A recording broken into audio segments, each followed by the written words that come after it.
ব্যাপার? আরে কি করছো তুমি? আরে আরে কি ব্যাপার, গায়ে হাত তুলছো কেন তুমি? কি হয়েছে? কথা নাই বার্তা নাই, হুট করে এসে আপনি আমার বোনের গায়ে হাত দিচ্ছেন। কি হলো, চুপ করে আছো কেন? বলো তুমি কেন আমার বোনের গায়ে হাত দিচ্ছ? আপনার বোনের গায়ে কেন হাত দিচ্ছি আমাকে কেন জিজ্ঞেস করতেছেন? আপনার বোনকে জিজ্ঞেস করেন না। এই কি হলো, চুপ করে আছিস কেন? বল বল, তোর ভাইকে বল, তোকে আমি কেন মারতেছি বল। কি বলবো, তোর মতো বেয়াদব তো এই কাজটাই করতে পারে। তুই তো সবসময় আমার গায়ে এভাবে হাত তুলিস। বাবা মা দেখেছো প্রমাণ? আমি তোমাদেরকে কি বলেছিলাম আমি কেন এই বাড়িতে যাইতে চাই না? শুধুমাত্র এই কারণে। তোমরা এখন আর আসল রূপটা দেখেছো? তোমরা তো মনে করো আমি তোমাদেরকে মিথ্যা বলি। প্রমাণ পাইছো তো? এই বেয়াদব ছেলে, তুমি তো কঠিন বেয়াদব একটা ছেলে। তুমি আমার সামনে আমার মেয়েকে তুমি এইভাবে মারছো, কারণটা কি বলো তো? বাবা আপনি আমাকে ক্ষমা করবেন, আপনার প্রশ্নের উত্তরটা আমি একটু পরে দিচ্ছি। কিরে চুপ করে আছিস কেন? তুই কি বলবি তোকে আমি কেন মারতেছি? ভাবি চুপ করে আছো কেন? ভাইয়া কি বলছে বোঝো নাই? ভাইয়া তুমি দাঁড়ায় আছো কেন? আর দুইটা দাও। হ তুই ঠিকই বলছস, ওরে আরো দুইটা দেওয়া উচিত, না হলে সহজে স্বীকার করব না।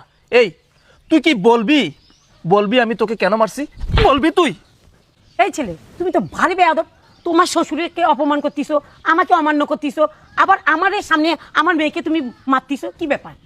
মা প্লিজ আপনারা একটু চুপ থাকেন, আপনাদেরকে আমি অনেক সম্মান করি, আপনারা একটু ধৈর্য ধরেন, সব জানতে পারবেন।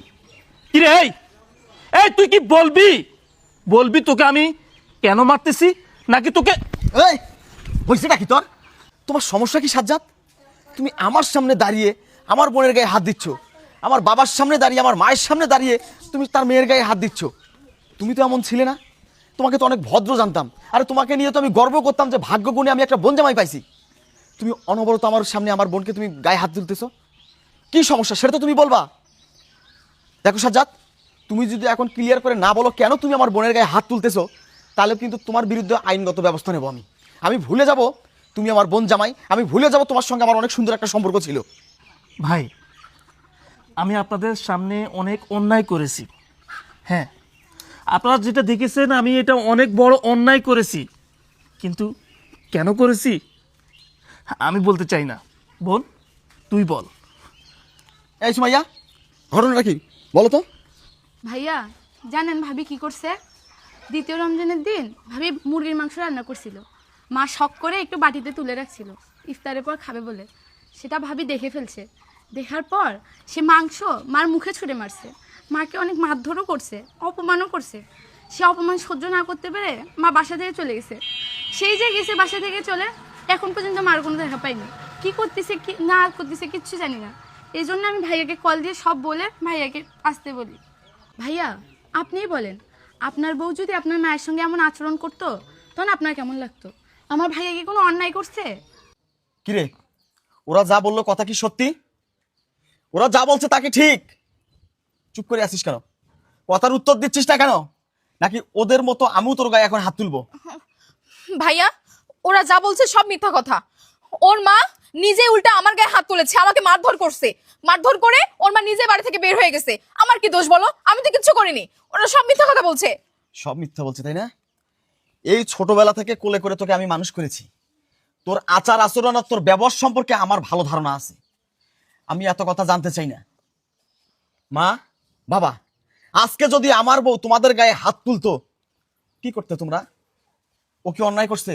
আমার তো মনে হয় না যে সাজ্জাদ কোনো অন্যায় করছে, সাজ্জাদ কোনো অপরাধ করছে। যত অপরাধ যত অন্যায় তোমার মেয়ে করছে। আমি সব সময় বলতাম এত আদর দিও না, এত আল্লাহ দিও না। আদর দিয়ে দিয়ে তোমরা তোমার মেয়েটাকে বাদর বানিয়ে ফেলছো। সাফ সাফ একটা কথা বলি শোন, এখন এই মুহূর্তে তুই আমার বাড়ি থেকে বের হবি। তোর শাশুড়ি কোথায় আছে, কিভাবে আছে খুঁজে বের করে বাড়িতে রেখে তারপর এই বাড়িতে আসবি। তাছাড়া আর কখনো কোনোদিন এই বাড়িতে আসবি না। আর একটা কথা বলি, নিজের মাকে যেমন সম্মান করিস, নিজের মাকে যেমন ভালোবাসিস, নিজের মাকে যেমন শ্রদ্ধা করিস, সেম ভালোবাসার সেম শ্রদ্ধা সেম সম্মানটা যদি তুই তোর শাশুড়িকে করতে পারিস তাহলে এই বাড়িতে তোর জায়গা আছে, নাহলে এই বাড়িতে তোর কোনো জায়গা নাই। সাজ্জাদ, তুমি তোমার বউকে নিয়ে এখান থেকে চলে যাও। ওকে মেরে কেটে তুমি নদীতে ভাসাবা না জলে ভাসাবা তোমার ব্যাপার। আব্বা মা, আজকের বাইরে কোনো দাওয়াত খাওয়া হবে না, বাড়িতে চলো। আজকে বাইরে যাওয়া বন্ধ, আসো ভিতরে আসো। আচ্ছা ঠিক আছে, বাইরে যাবো না। আজকের এই দিনটি দেখার জন্যই কি তোকে এত লালন পালন করে বড় করেছি? জামাই বাবাজির কাছে আজকে আমার মাথাকে নিচু করে দিলি। এই চলো। বাবা আমার কথাটা শোনো, ওরা মিথ্যা বলছে। বাবা শোনো না, মা তুমি আমাকে বিশ্বাস করো না? চুপ থাক তুই, তোর কোনো কথা আমি বিশ্বাস করবো না। জামাই জি যেটা বলছে ওটাই রাইট, তুই থাক, আমি চলে গেলাম। মা আমার কথা শোনো, মা তোমরা আমাকে ভুল বলছো। সুমাইয়া চলো। দাঁড়াও, আমার ভুল হয়ে গেছে, তুমি আমাকে মাফ করে দাও। আমি তো ছোট মানুষ, আমি বুঝতে পারিনি। আমি মাকে এখনই আনতে যাবো, আমি মাকে খুঁজতে যাবো, তুমি আমাকে মাফ করে দাও। আর দরকার নেই, মাকে খোঁজার কোনো দরকার নেই। মাকে আমি খুঁজে বের করে আমি বাসায় রেখে আমি তোমার বাড়িতে আসছি। তুমি আর আমার বাড়িতে যাওয়া লাগবে না, তোমার সাথে আমি সংসার করব না, আমি তোমাকে ডিভোর্স দিয়ে দিব। না না, এসব তুমি কি বলছো? আমি তোমার দুটো পায়ে পড়ে, তুমি আমাকে মাফ করে দাও। পাঁচ আরো বলছি, তোমাকে পাঁচ তুমি আরো মাফ করে বলছি। দাও। সুমাইয়া চল। আমার ভুল হয়ে গেছে, শোনো আমার কথাটা। আমি এখন কি করবো শোনো না।